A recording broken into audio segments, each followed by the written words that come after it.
tsy matoran-dramanalina iflohan'ny Rajoelina sy Premier Ministre Tsay Christian manomana ny fanendrenan'ny membre ny gouvernementa vaovao tarihan'ny Tsay Christian izay hoeritreretina ho tendrena amin'ny herinandro ho avy zao. Tsy tokony handany fotoana andinika ela be iflohan'ny Rajoelina sy Premier Ministre Tsay Christian amin'ny fanendrenan'ny gouvernementa ho ireo mpandalina toe-draharaha politika satria efa fantatra mazava fa mbola olon'izy ireo ihany no averiny io. Mbola ho averin'izy ireo ihany ny olona toy ny Ramatoa Lalatina Henriette Rakotondrazafy, toy ny Naina Andriatsitohaina sy ny sisa sy ny sisa. Ny resaka tampanao gazety moa filohan'ny Rajoelina omaly hoy izy hoe ao anatin'ny fanaovana évaluation an'ireo ministra izay notendrena tamin'ny gouvernementa lasa teo izy sy Premier Ministre Tsay Christian ankehitriny. Ka tokony eo amin'ny 2 ka hatramin'ny 4 andro eo ny fanaovana évaluation sy ny famoahana ny résultat. Arak'izany mandalo évaluation daholo ireo ministra 7 izay notendrena tamin'ny gouvernementa lasa teo ary ny fampitahana ny zavabita sy ny fanamby no andrefesana ny performancen'izy ireo tamin'ny 7 volana lasa izay. Ny gouvernementa efa nilazaiko fa ny gouvernementa zao moa mbola teo amin'ny 7 volana 8 volana teo zany niasa. Noho izany zany dia ao anatin'ny fanaovana évaluation mihitsy zany izay sy ny Premier Ministre androany zany tsy misy ny Conseil des Ministres fa ny ministre rehetra tokony andraikitra dia avoaka daholo hoe reto ny fanamby tokony tratrariny inona ny vita ary inona ny tsy vita. Voaka zany zay androany rapitso rapakapitso dia amin'ny herinandro za mino fa amin'ny herinandro ho avy zao manaraka dia izahantsika ny ivoan'ny gouvernementa vaovao izay andrafitra an'izany gouvernementa tao aorianany fanendrenan'ny Premier Ministre Christian Tsay. Mazava no sady masika ny faneho-kevitry fanisy Herinaivo manoloana nyity tsy fananganana ny gouvernementa any Tsay Christian ity efa 30 andro taoriany nanendrenan'ny Premier Ministre Tsay Christian. Hoy izy tao amin'ny page Facebook ny andro vitsivitsy lasa zay hoe fa inona moa zany no antony tsy hanendrenan'ny mpikambana ao anatin'ny gouvernementa ny Tsay Christian vaovao?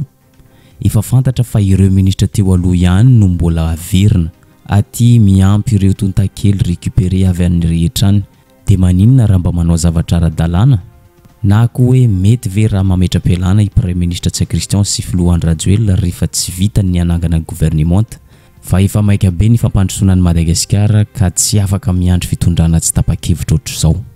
Saika mitovy tsy misy valaka amin'izay ihany koa ny faneho-kevitry Durlin izay tany tamin'ny volana janoary lasa teo. Hoy izy hoe satria Premier Ministre lehiben'ny gouvernementa tsy novaina na tsy nisoloina mazava ho azy fa mbola olon'ny Premier Ministre Tsay Christian ihany no averiny io.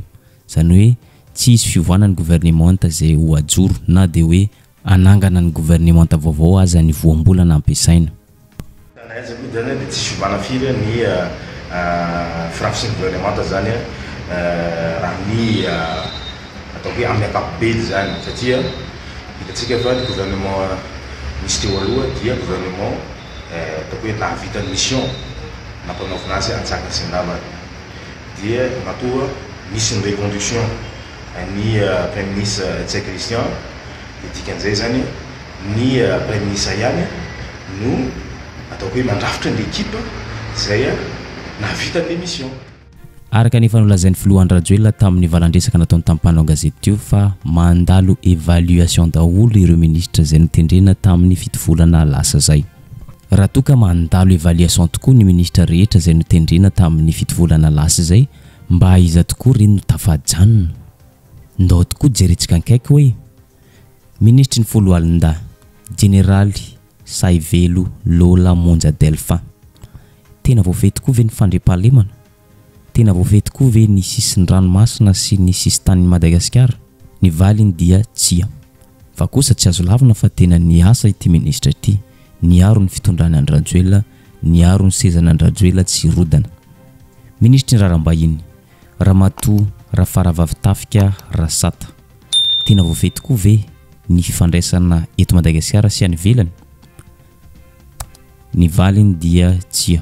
Profond zany mbola filohan'ny Rajoelina no mivezivezy eto Madagasikara makany Dubai manao fampirarahana arabola ara-diplomasia sy ny maro hafa. Toy ny teo aloha ihany tsy azo lavina fa tena niasa ho an'ny filohan'ny Rajoelina sy fitondrana ity ministra ity. Ohatra resaka amin'izany ny fandroana ny masivoy ny vondrona Europeana izay hita ny fitondrana ity fa nanao ny tohinana tanteraka ny filamenan'izy ireo sy ny fahafahan'izy ireo manao izay tiany atao eto amintsika. Tsy laza isika afa-tsy ny hoe ny fanakianan'i Isabelle Delattre ny fanitsakitsahana ny lalam-pandrenana nataon'ny fitondram-panjakana ka ny afara ny fandroana azy hiala eto amintsika ary ministra Rarambahiny no tompony andraikitra voalohany natao irakiraka nandroka azy. Ministra ny fitsarana tena mitsara araka ny tokony izy tokoa ve ny ao amin'ny ministeran'ny fitsarana, tena foana tokoa ve ny fitanilana eo amin'ny fitsarana?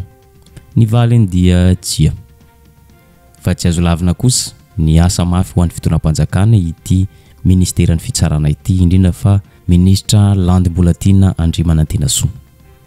Ministra ny fitsinjaram-pahefana sy ny fanajarenan'ny tany dia tsy zany fa Andriamatoa Andretsitoaina Naina.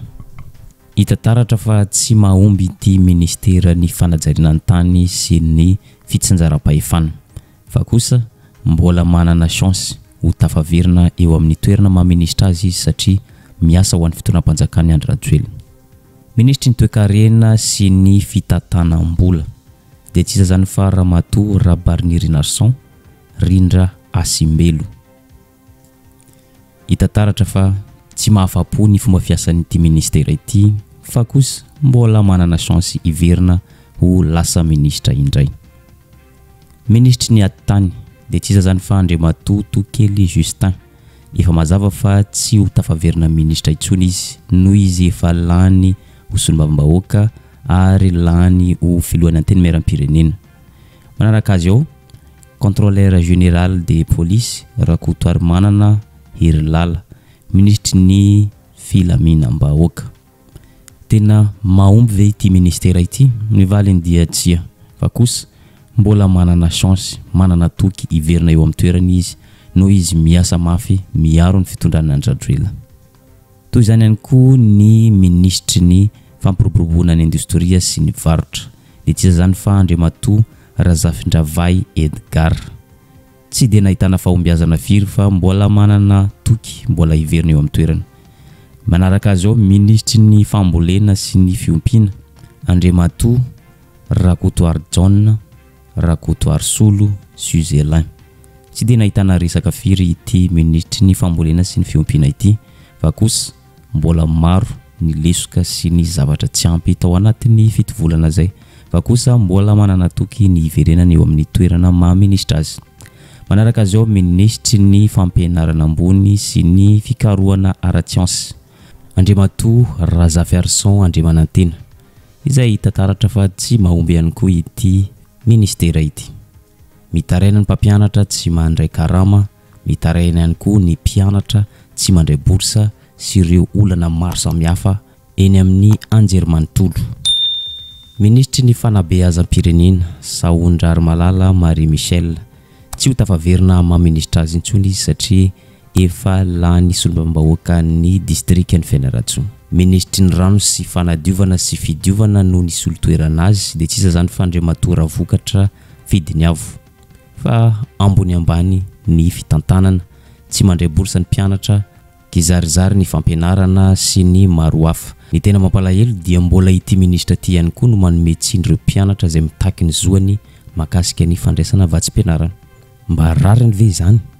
Ministra ny fampianarana ara-teknika sy ny fanofanana arakasa dia tsy zany fa Ramatoa Lalatina Henriette Rakotondrazafy. Efa niarahana lala moa efa nirotsaka ho fidina ho solombavambahoaka izy fa tsy nosafidiny vahoaka. Ankehitriny dia manana chance 100% hiverina amin'ny maha-ministra azy satria manao zay fomba rehetra iarovana ny fitondrana. Tsy laza isika afa-tsy ny publication izay nataony tamin'ny ity herinandro ity izay miaro tanteraka ny premier ministre lehibe ny gouvernement, miaro tanteraka ny fandikan-dalàna izay ataony fitondrany Andry Rajoelina. Ministra ny fahasalamam-bahoaka professeur Randriamanantany Zely Arvelo. Tsy mahomby ihany koa ity ministera ity fa mbola manana toky ny hiverenana eo amin'ny toerana.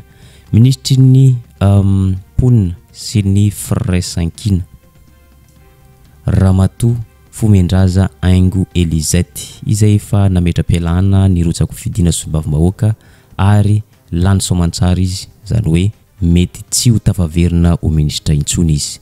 Manaraka azy ao ministry ny fizahantany sy ny asa tanana Andriamatoa Randriamandranto Joel.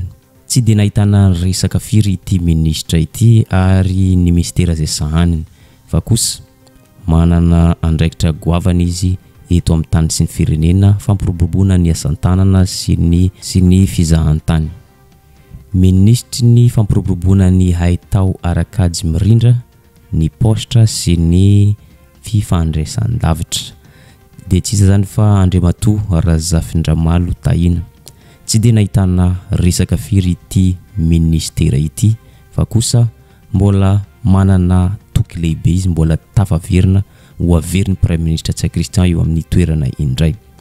Manaraka azy ao Andriamatoa Jean-Baptiste Olivier, ministry ny angovo sy ny akoranafo, izay anisan'ny miteraka olana goavana mety atahorana hiteraka fipoahana ara-tsosialy vokatry ny délestage na fatapahan-jiro tsy mety tapitra sy ny tsy fisiany rano.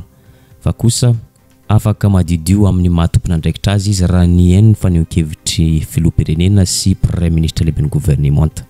Izy ireo dia mifantoka bebe koa amin'ny Talen Jirama izay vao napetraka izy ireo 3 volana lasa zay ho tompon'andraikitra amin'izao fatapahan-jiro rehetra miseho eto amintsika izao. Zany hoe mbola manana toky ny iverina eo amin'ny toerana iray ity ministra Jean-Baptiste Olivier ity, na dia tsy nahomby aza ny fitantanany.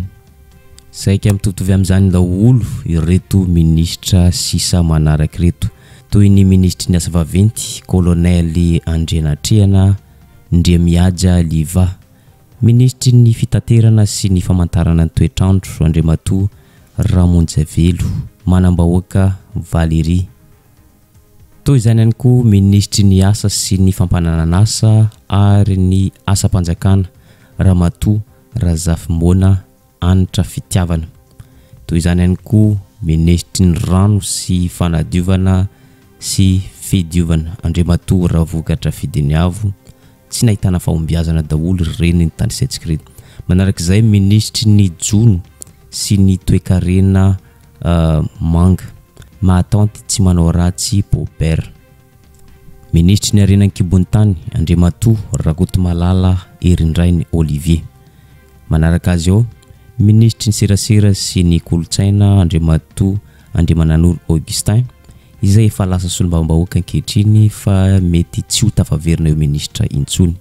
Manaraka azy ao ministry ny tanora sy ny fanatanjahantena Andriamatoa Resampa André Adja. Manaraka azy ao Andriamatoa Fontaine Max, ministry ny tontolo iainana sy ny fampandrosoana Lovenjafy. Manaraka azy ao ministry ny ministre délégué misahana ny gendarmeria, dia tsy iza zany fa zandary, dia tsy iza zany fa generaly Rakotondrazaka Andria Tsarafa, Andria Tsarafara, Andria Mitovy. Izay ny listre ireo membre-ny gouvernemanta izay notendrena tamin'ny 7 volana lasa teo. Fa ankehitriny dia hita taratra fa maro amin'ireo ministre ireo no tsy ho tafaverina eo, tsy noho ny tsy fahaizan'izy ireo miasa na tsy fahafehezana ny asa izay sanin'izy ireo amin'ny ministera misy azy, fa noho n'izy ireo mitazona andraikitra hafa. Fa tsy maintsy tazomin'ny Premier Ministre lehiben'ny gouvernemanta kosa ireo ministra izay nanohana azy nandritra ny asa izay nosahany nandritra ny tamin'ny 7 volana lasa zay. Raha nanaraka ankaiky ireny fitanisana anaran'ny ministra ireny isika dia mahita fa tena tsy nahomby ny gouvernemanta izay natsangany Premier Ministre lehiben'ny gouvernemanta tamin'ny 7 volana lasa zay. Hita taratra fa mihemotra i Madagasikara, mihemotra ao anatin'ny fahantrano. Ho an'ny mpandinika raharaha politika toy ny Tabera dia mahita fa 0 ny notin'ny gouvernemanta izay notarian'ny Premier Ministre Tsay Christian. Raha lazaina fomba hafa dia tsy nahomby ny gouvernemanta izay notarian'ny Premier Ministre Tsay Christian. Ankehitriny moa mbola izy indray no voatendry hitarika ireo ministra vaovao andrafitra ny gouvernemanta tsy ho ela. Fantanina ty farany dia zao, azo antenena ve ny gouvernemanta arafitry ny Tsay Christian amin'ny tindray mitoraka ity? anjarany tsirairay mamaly zany fantanina zany ary zay ihany koa mamarina ny vidéotsika androany aza dino misabone sy manisy zay man vidéotsika amin'ny manaraka indray